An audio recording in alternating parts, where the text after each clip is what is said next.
नमो अरिहंताणमो नमो सिद्धाणमो नमो आयरियाणमो नमो उवझायाणमो नमो लोए सब शाहुणमो दो नीले दो लाल जिनो दो गोरे भगवान दो तीर्थंकर जी हरे 16 स्वर्ण समान मैं नन्हा बालक प्रभु नहीं मुझ में कुछ ज्ञान मेरे और में बसो 24 भगवान मेरे और में बसो 24 भगवान मेरे और में बसो महावीर भगवान चवरे देवाय देवे गजाट मूलनायक श्री महावीर भगवान की 24 तीर्थंकर भगवान की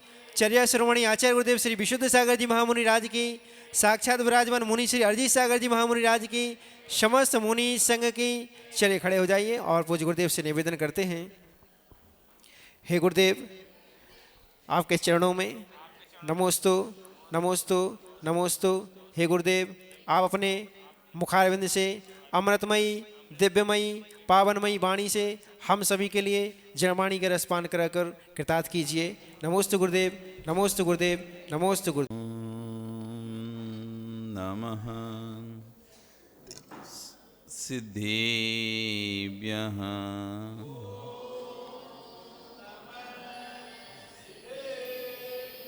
ॐ नमः सिद्धेभ्यः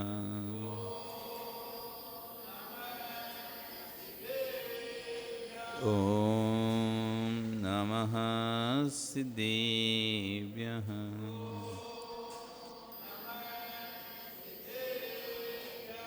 तिर्यणि खग्गणाय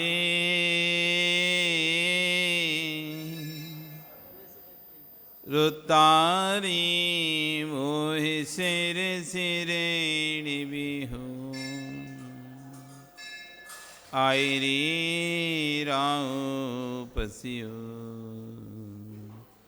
परवादिन्यो भव्य जी लोई सत्वे सुमेत्रिं गुणिषु प्रमोदं क्लिष्टेषु जीवेषु कृपापरत्वं माध्यस्थभावं विपरीतवृत्तं सदा ममात्मा विदधातु देव सदा ममात्मा विदधातु देव सदा ममात्मा विदधातु देव। नमो अरिहन्ताणं नमो सिद्धाणं नमो आयरीयाणं नमो वज्रायाणं नमो लोये सव्यसाहुणं। बोले अनंत अनंत परमेष्टि भगवानी की आदिरम आदिनाथ भगवानी की वर्तमान शासन महावीर भगवानी की आचार्य गुरु श्री 108 आचार्य श्री 108 अमित गति स्वामी महाराज जी की आचार्य गुरु श्री 108 विशुद्ध सागर जी महाराज जी की अहिंसा में विश्व धर्म की। चलिए परम पूज्य मुनि श्री अरजीत सागर जी महामुनि राज की समस्त मुनि संघ की जयकारा गुरुदेव का।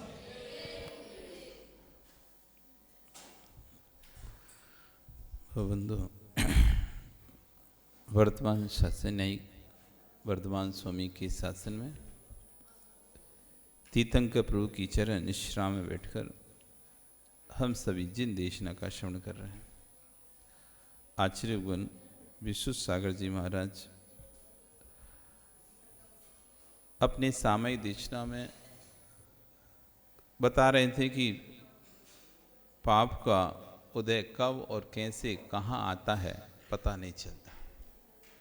पुण्य करते करते जीव पाप का बंध कैसे करता है इसकी चर्चा कर रहे थे। तो एक कथानक के माध्यम से एक बड़े पुत्र के कथानक के माध्यम से यहाँ पर उस बात को कह रहे थे कि एक जीव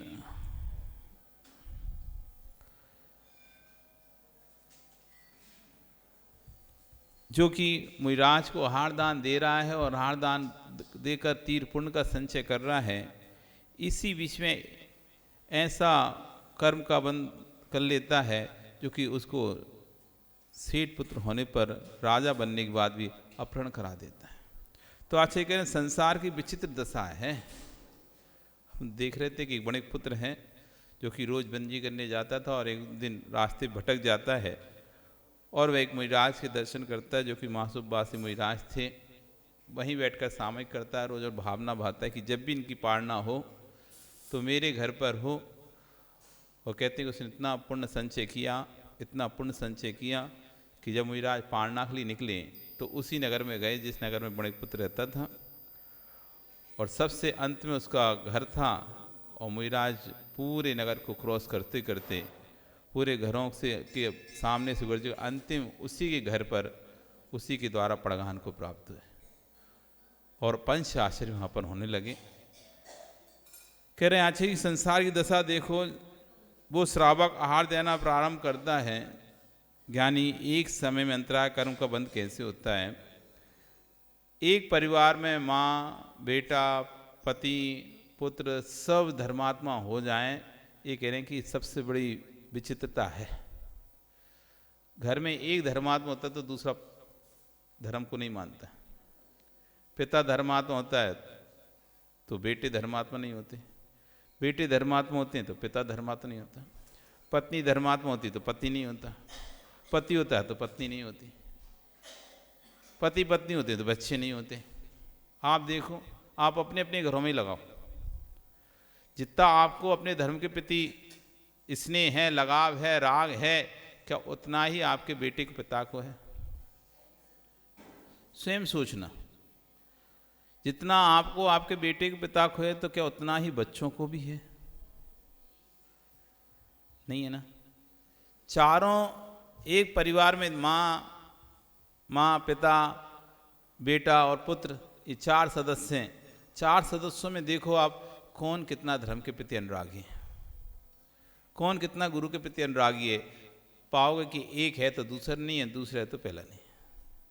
सभी लोग एक से परिणाम मिल जाए तो कह रहे हैं कि यदि किसी घर में माँ भी हो, पिता भी हो, बेटा भी, बेटी भी, सभी धर्मात्मा हो जाएं, सबके एक से भाव मिल जाएं, समझना ये परिवार पूर्व का तपस्वी परिवार है, पूर्व का तपस्वी परिवार है। पर पुण्यात्मा जीव हैं ये वाले, क्योंकि सभी पुण्यात्मा एक घर में आ गए, सभी पुण्यात्मा एक घर में आ गए, सबके एक से भाव हैं, सबके गुरु के प्रति, प्रभु के प्रति एक से परिणाम हैं। नहीं भक्ति करना है, भक्ति करना है, तो कह रहे सारे तपस्वी एक साथ एक घर में पैदा हो गए।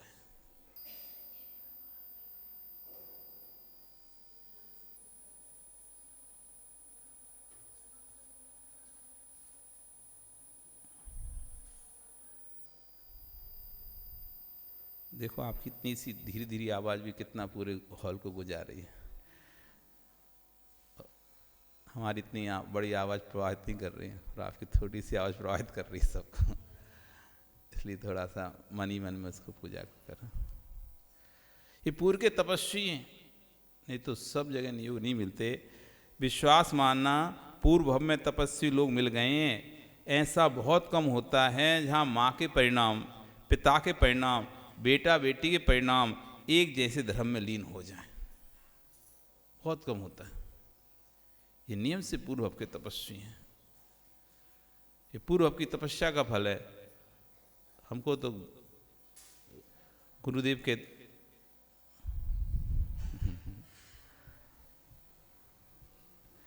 वो घर घर नहीं, वो तो साधुओं का घर है। आश्चर्य, वो घर घर नहीं, वो तो साधुओं का घर है। ये सब नियम से पूर्व हमें तपस्या किए होंगे, साधु बने, किसी ने व्रत लिया होगा, कोई ब्रह्मचर्य व्रत लिया होगा, या कोई आर्य का रहा होगा, कोई मुनि रहा होगा, वहाँ से च्युत होकर देव बने और देव से च्युत होकर ये सब मनुष्य बने, एक घर में आ गए।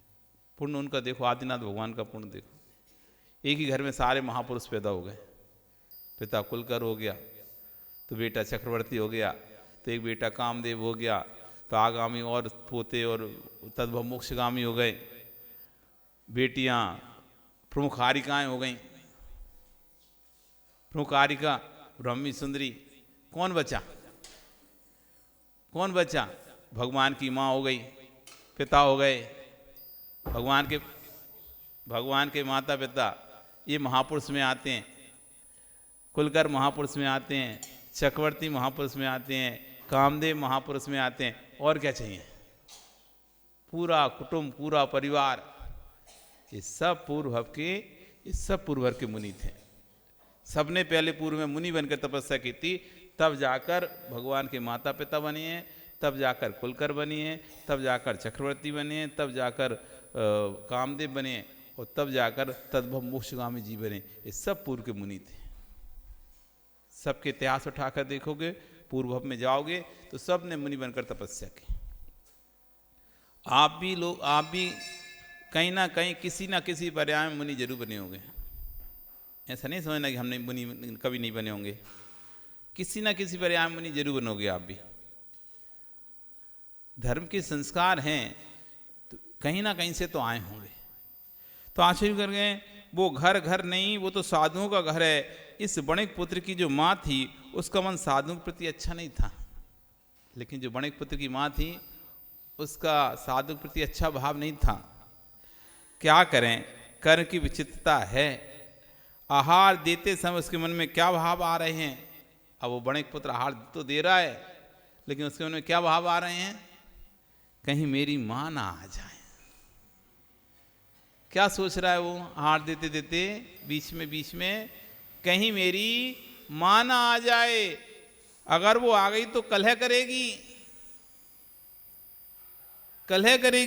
आहार देते समय उसके मन में भाव आ रहे थे मेरी माँ आना आ जाए, कलह ना करने लगे। ऐसे परिणाम उसके चल रहे थे। आचरण गए, शांति धारा चल रही है और जो लोटे से बीच में डालते हैं तो वह टूट जाती है।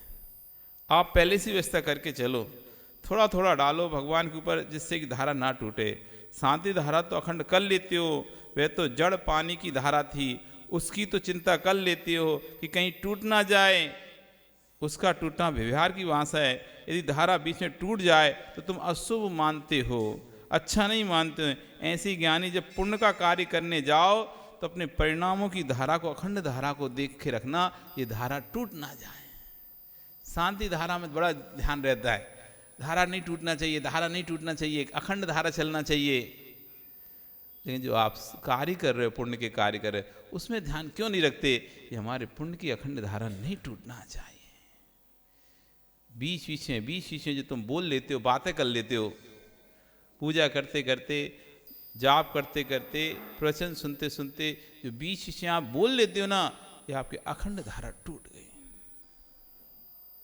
अंतराय कर्म बंध गया। आपको कोई आया और आपकी निगाह उसकी तरफ चल गई। अब वो क्या कर रहा है, वो आप ऐसे देखते रहे, अब वो बैठ गया, फिर वापस, तो आपकी अखंड धारा टूट गई।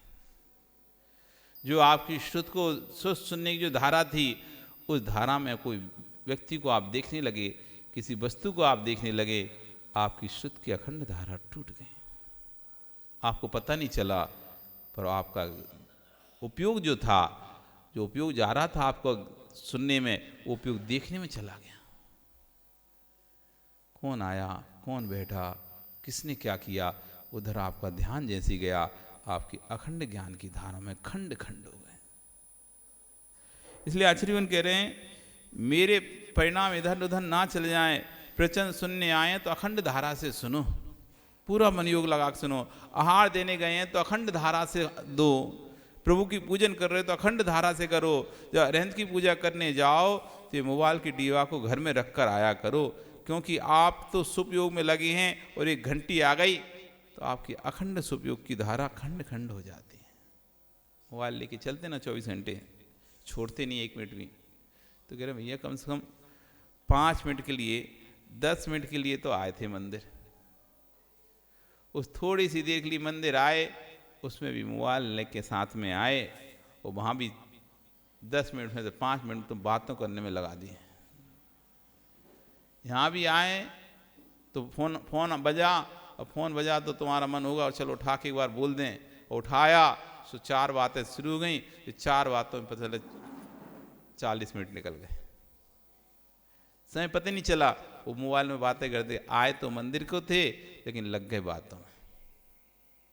तो आचार्य क्या कह रहे हैं, 1 घंटी आई और आपकी धारा खंडित हो गई, 24 घंटे में से 5 से 10 मिनट तो मंदिर में आते हो, वो भी अच्छे से भगवान को नहीं देख पा रहे। सब ये अंतराय कर्म ऐसे बनते हैं छोटे छोटे। वो श्रावक आहार दे रहा था, मन में इतना भाव आया था कि मेरी माँ ना आ जाए क्योंकि विघ्न कर देगी। इतना चिंतन करने से ऐसे पाप का बंध हुआ कि हे सम्राट, जो तूने दिगंबर मुनिराज को, मासुरवासी मुनिराज को आहार दिया था, उससे तुम सेठ पुत्र होने के बावजूद भी सम्राट पद को प्राप्त मिला, किंतु बीच में तूने माँ का चिंतन करके शुभ उपयोग का अपहरण कर लिया था, तो उससे तेरा इस पर्याय में अपहरण हुआ है। अब देख लो,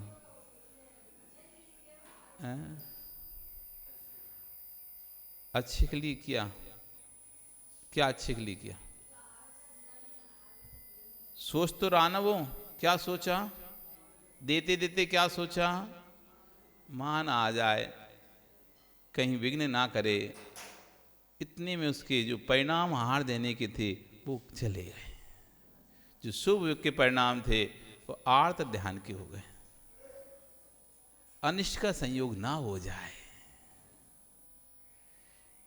अनिष्ट का संयोग ना हो जाए। आर्धान समझते हो क्या होता है? उसमें क्या है? अनिष्ट संयोग।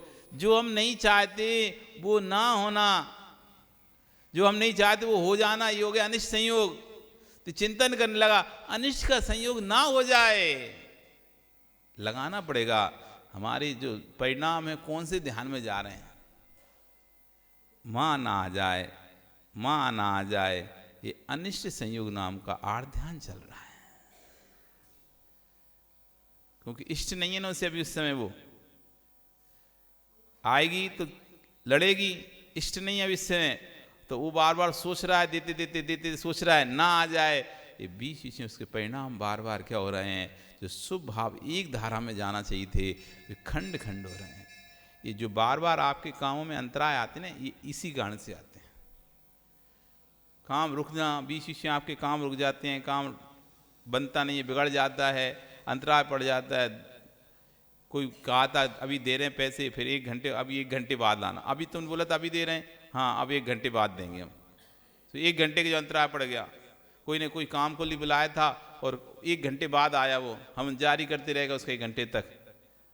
हम समझ रहे सामान सी बात है, सामान सी बात नहीं है, अंतराय पड़े हैं। ये अंतराय बंधे कैसे? ये ऐसे बंधे हैं अंतराय, जो आप शुभ कार्यों में बीच बीच में जो रुकावट हो रही थी आपकी, बार बार आप कहीं कुछ करने लगते थे, कहीं कुछ करने लगते, माला फिरते फिरते, पूजा करते करते, ध्यान करते गए, प्रवचन सुनते सुनते बीच में जो काम करते रहते हो ना, उससे अंतराय कर्म का बंध बनता है।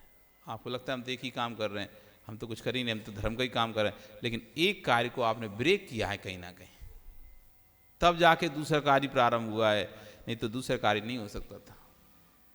तो छोटे छोटे अंतराय, यही अंतराय आगे जाके बड़े बड़े फल देते हैं।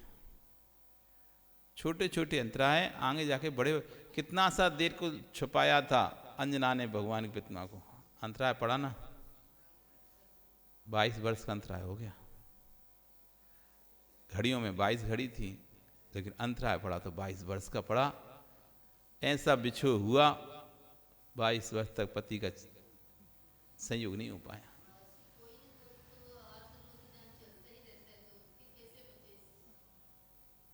कैसे बचें? धर्म ध्यान करो। देखो आत्म ध्यान चल रहा है, इसको पकड़ना सीख जाओगे तो इसी का नाम धर्म ध्यान है। धर्म ध्यान कोई अलग से वस्तु नहीं है। धर्म ध्यान का मतलब है अपने परिणामों को पकड़ना सीख लो, कि देखो मेरा आर्त ध्यान चल रहा है, मेरा रौद्र ध्यान चल रहा है। इसी चीज को भी पकड़ना सीख जाएंगे ना, इसी का नाम धर्म ध्यान हो जाएगा। यही पकड़ना नहीं आता हमको कि कम हमारा आर्त ध्यान चल रहा है, कम हमारा रौद्र ध्यान चल रहा है, और हम करते रहते हैं। लेकिन जिस दिन ये समझ में आने लगेगा कि ये मेरा आर्त ध्यान है, ये मेरा रौद्र ध्यान है, बस उसी दिन धर्म ध्यान प्रारंभ हो जाएगा। धर्म ध्यान कोई अलग से चीज नहीं है। अज्ञा विचय, अपाय विचय, संस्थान विचय, विपाक विचय, इसका नाम धर्म ध्यान है। यही तो समझ में आना है कि देखो तो ये मेरा आड़ ध्यान चल रहा है, ये मेरा विपाक विचय, यही मेरा विपाक विचय धर्म ध्यान है। मैं अपने ही कर्मों को देखूं कि मैं देखो कैसे संकलित परिणाम कर रही हूँ, मैं कैसे अशुभ परिणाम कर रही हूँ, यही तो विपाक है। ये कौन से कर्म से हो रहा है मेरा, देखो तो मैंने ऐसे कौन से कर्म किया था जो मैं अच्छे स्थान पर बैठकर भी अच्छे परिणाम नहीं कर पा रही हूँ। अपना ही परिणाम हमने पकड़ लिया, यही हमारा विपाक विचय नाम का धर्म ध्यान है। कर्म की विचित्रता का स्मरण कर रहे हैं हम। इस समय तो मेरे कम से कम अच्छे भाव होना चाहिए था। सब धर्म में माहौल है, सब खुश हैं, सब सुखी हैं, लेकिन मैं ही एक उदास बैठा हुआ हूँ। मेरे परिणाम ऐसे खराब हो रहे हैं, बाकी किसी के नहीं हो रहे होंगे। ये तो धर्म स्थान था, यहाँ तो मेरे परिणाम अच्छे होना चाहिए था। अपने परिणाम तूने पकड़ा और अपने परिणामों का चिंतन किया, इसका नाम हो गया धर्म ध्यान। तो आड़ ध्यान, रौद ध्यान तो होता रहेगा, लेकिन उसको पकड़ना जिस दिन सीख जाओगे, तस्मिच्छामि दुक्कडम, नहीं करूँ, हो गया ना, अब बस तस्मिच्छामि दुक्कडम। कुछ अशुभ आवा है, अरे रे नहीं करना, छोड़ो, तस्मिच्छामि दुक्कडम। यहीं से धर्म ध्यान प्रारंभ हो जाता है। आड़ रौद ध्यान को हम पकड़ नहीं पाते, उसी में लीन हो जाते हैं, इसलिए हमारा धर्म ध्यान छूट जाता है। होगा ध्यान तो, क्योंकि कोई ना कोई ध्यान हमारा बना रहेगा। 3 प्रकार के ध्यान अभी वर्तमान पंचम काल में हमको होते हैं, आड़ ध्यान, रौद ध्यान और धर्म ध्यान। तो 24 घंटे धर्म ध्यान नहीं हो पाएगा, कभी आड़ ध्यान होगा, कभी रौद ध्यान होगा। लेकिन ठीक है, इस आड़ रौद ध्यान में अलर्ट रहना पड़ेगा हमको। हम गहरे में ना चले जाएं, तुरंत संभल जाएं। गहरे में चले गए तो दुर्गति। तुरंत बोध हो जाना चाहिए, थोड़ा सा अरे रे देखो मेरा भी आड़ ध्यान चालू हो गया, अभी देखो मेरा रौद ध्यान चालू हो गया। जैसी कोई वस्तु मिलती है और उसमें खुशी होती ना, वो देखो मेरा परिग्रह नंदी रौद ध्यान चालू हो गया। कोई नई वस्तु आई, हाँ बहुत अच्छी लग रही, बहुत अच्छी लग रही, बहुत बढ़िया, इसे तो मैं ही रखूंगा, इसे तो मैं किसी को नहीं दूंगा, और लेके आऊंगा, और लेके आऊंगा। ये परिग्रह में आनंद आने लगा, ये मेरा परिग्रह नंदी रौद ध्यान चलने लगा। अब तो बहुत ग्राहक आने लगे, बहुत अच्छी ग्राहकी चल रही, बहुत दुकानदारी चल रही है, बहुत बढ़िया व्यापार चल रहा है। ये परिग्रह नंदी रौद ध्यान चल रहा है। मैं तो सच्चा, हम तो ऐसा बात करें कि पता ही नहीं चला किसी को हम क्या बोले क्या नहीं करें। ये आपका मृषानंदी नाम का रौद्र ध्यान चल रहा है। इस तरह से ध्यान चलते हैं तो उनको पकड़ना पड़ता है, और यही पकड़ने का पुरुषार्थ जिस दिन पूरा हो जाएगा, बस उस दिन समझ लो तुम्हारा धर्म ध्यान प्रारंभ हो जाएगा और तुम मोक्ष की एक सीढ़ी ऊपर बढ़ जाओगे। एक सीढ़ी ऊपर बढ़ना है तो पकड़ना सीखना पड़ेगा, पकड़ना सीखना पड़ेगा।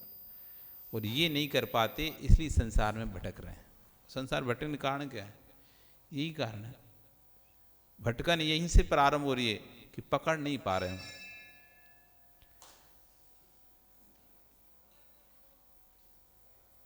चिंतन करना, हे प्रभु वह दिन कब आए जब ऐसा परमेश्वर मेरे हृदय में विराजमान हो, वह दिन कब आए जब मैं भी परमेश्वर बन जाऊं। ऐसे चिंतन करो, अच्छा सोचो, अच्छा विचार करो, बुरा मत सोचो।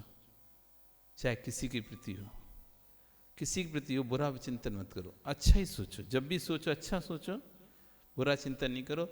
थोड़ा थोड़ा करेंगे तभी ध्यान से बच पाएंगे, नहीं तो नहीं बच पा रहे। आड़ ध्यान ज़्यादा होगा तो तिरंज गति जाओगे, आड़ ध्यान ज़्यादा रहा तो तिरंज गति मिलेगी, और रौद्र ध्यान ज़्यादा रहा तो नरक गति मिलेगी। धर्म ध्यान हुआ तो मनुष्य गति मिलेगी, और शुक्ल ध्यान हुआ तो मोक्ष गति मिलेगी, देव गति और मोक्ष मिलेगा। अब देख लो आपको कौन सा ध्यान करना है ज़्यादा। अगर तिरंज में जाना है तो आड़ ध्यान ज़्यादा करो। नरक में जाने का मन है कि एक बार वहाँ का आनंद लेके आए, नरक का लिए कभी नरक का आनंद, तो नरक का आनंद लेने का मन है तो रौद्र ध्यान ज़्यादा करो, क्योंकि भयवारम परिग्रहत्वम नारकस्य, बहुत आरंभ बहुत परिग्रह नरक आयु के बंध का कारण है। अब बहुत आराम सिर्फ सामग्री का नहीं होता, झूठ का भी बहुत आराम होता है, चोरी का भी बहुत आराम होता है, हिंसा की बहुत आराम होता है। मतलब झूठ ज़्यादा बोलना, आप जो लॉयर बन गए, वकील बन गए, दिन रात ही झूठ बोलने का काम है, नाम ही उनका है झूठा लॉयर नाम भी ऐसे ही दिया है। झूठे को क्या बोलते हैं?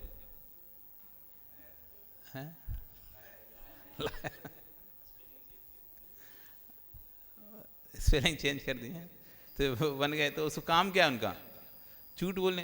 तो झूठ का आराम, 24 घंटे झूठ बोलता है, हर छोटी छोटी बातों में झूठ बोलता है। ये झूठ का व्यवहार परिग्रहत्व हो गया, बहुत आराम, बहुत परिग्रह हो गया झूठ का। अपन को सिर्फ वस्तु से लगाते हैं, नरक सिर्फ और सामग्री को इकट्ठा करने से नरक अकेले नहीं जा रहे हैं। 5 पाप का व्यवहार परिग्रह लगाना वहां पे। 24 घंटे हिंसा में लीन है, कोई हिंसा में मार काट मार रहा है। जगत में देख रहे हैं अपन, कत्ल खाने खुल रहे हैं, कहीं मुर्गी वो बकरियां कटी जा रही हैं, मुर्गे काटे जा रहे हैं, मछलियां काटी जा रही हैं, 24 घंटे काट रहे हैं। ये हिंसा का व्यवहार परिग्रह है। घर में कोई धन संपत्ति नहीं है इनकी, घर में कोई बहुत बड़ा खजाने रखे हों, जो बकरियों को काट रहे हैं, मुर्गियों को काट रहे हैं, ऐसे कसाएं। घर में कोई धन संपत्ति बहुत सारी नहीं है, पर फिर भी नरक क्यों जा रहे हैं? हिंसा का व्यवहार परिग्रह है उसमें। हिंसा का बहुत आरंभ हो रहा है वहां पर, बहुत तीव्र हिंसा कर रहे हैं, इसलिए नरक जा रहे हैं। जो ज्यादा झूठ बोल रहे हैं, क्यों जा रहे हैं? वो झूठ का बहुत आरंभ परिग्रह हो गया वहां पे। 24 घंटे झूठ झूठ झूठ। जो 24 घंटे चोरी में लिप्त हैं, डाका डाल रहे हैं, चोरी कर रहे हैं, डकैती कर रहे हैं, ये चोरी का व्यवहार परिग्रह है। जो वेश्यावृत्ति में लीन है, वो अभ्रम का व्यवहार परिग्रह है। सिर्फ परिग्रह का नहीं लगाना कि संपत्ति ज्यादा है वो ही जा रहा है। तो जिनके पास संपत्ति नहीं, ऐसे लोग भी नरक जा रहे हैं। तो किसी के पास हिंसा का बहुत आरंभ परिग्रह चल रहा है, किसी के पास झूठ का बहुत आरंभ परिग्रह चल रहा है, किसी के पास चोरी का बहुत आरंभ परिग्रह चल रहा है, किसी पर अभ्रम का बहुत आरंभ परिग्रह चल रहा है, और किसी का परिग्रह का बहुत आरंभ परिग्रह चल रहा है। हाँ, समझना पड़ेगा, लगाना पड़ेगा आपको। सिर्फ परिग्रह वाले जाएंगे तो फिर ये कसाई लोग कैसे जा रहे हैं? परिभाषा तो जो सिद्धांत उसको घटित करना पड़ेगा। व्यवहारम परिग्रहत्वम नारकस्य होता, बहुत आरंभ, बहुत परिग्रह से नरक आयु बंद होता है। तो किसका आरंभ? हिंसा का आरंभ कर रहे हैं, झूठ का आरंभ कर रहे हैं, चोरी का आरंभ हो रहा है, अभ्रम का आरंभ हो रहा है, परिग्रह का परिग्रह है ही। तो ऐसी सोचना कि यदि मेरे कसाय में झूठ ज्यादा है, भले मेरे पास पैसा बहुत कम ज्यादा नहीं है, लेकिन मैं बहुत हर बात पे झूठ बोल रहा हूँ, हर बात पे झूठ बोलता हूँ, और 24 घंटे झूठ का ही एक पुलंदा मेरे सामने खड़ा है हमेशा। हर एक बात पर एक झूठ, एक नया असत्य, एक नया असत्य। तो सुन लो, नरक आयु का आपका बंधु। व्यवहार परिगतम नारकस्य। कब यह दिन आए जब मेरे हृदय में भगवान विराजमान हो, ऐसा चिंतन करो। ये आर्त ध्यान जो 24 घंटे माया त्रज्ञो नस्य, मायाचारी है, वो त्रिंच आयु को बंद कराती है। ये आर्त ध्यान में मायाचारी बनी रहती है हमेशा। कैसे अनिष्ट का संयोग दूर हो, कैसे अनिष्ट का संयोग दूर हो, उसके लिए मैं क्या कर सकती हूँ, कैसे करूँ, कैसे करूँ, कैसे करूँ। योजनाओं पर योजना, योजना पर योजना बनाते हैं, योजना पर योजना बनाते रहते हैं कि कैसे शत्रु का विनाश हो, शत्रु का संपर्क मुझसे छूटे। योजना पर योजना बना रहे हैं, मायाचारी पर मायाचारी, मायाचारी पर मायाचारी चल रही है, इसलिए तिरंच आयु बन रही है। इष्ट का वियोग ना हो जाए, मेरे इष्ट का वियोग ना जाए, चाहे आप धन को इष्ट मानते हो, चाहे परिवार को इष्ट मानते हो, चाहे वस्तु को इष्ट मानते हो, उसका वियोग ना हो जाए, उसके लिए अनेक प्रकार से चिंतन करते हो। तो मैं ऐसे करूँगा, मैं ऐसा करूँगा, ऐसा करूँगा, इस तरह से घुमाऊँगा, इस तरह से करूँगा कि वस्तु मुझसे दूर ना हो जाए, ये अनिष्ट इष्ट का वियोग ना हो जाए, ऐसा चिंतन चल रहा है। और उसके लिए अनेक प्रकार से षड्यंत्र, मायाचारी, छल कपट करता जा रहा है। ये अनिष्ट इष्ट वियोग नाम का आर्त ध्यान चल रहा है। माया चल रही है, माया चल रही है, ये तिरंज गति में लेके जा रहे हैं। अब हिंसा की माया, अब इसमें भी 5 पाप लगाना। हिंसा में माया, झूठ में माया, चोरी माया, अब्रह्म में माया, परिग्रह में माया। जहाँ जहाँ माया की तीव्रता होगी वहाँ आपको तिरंज गति, इसलिए आर्त ध्यान में तिरंज गति का बंध होता है, रौद्र ध्यान में नरक गति का बंध होता है। तो ऐसे अपने परिणामों को समझें, संभालें और धीरे धीरे करके एक एक परिणाम को पकड़ना जिस दिन सीख लेंगे बस हमारा कल्याण वहीं से प्रारंभ हो जाए।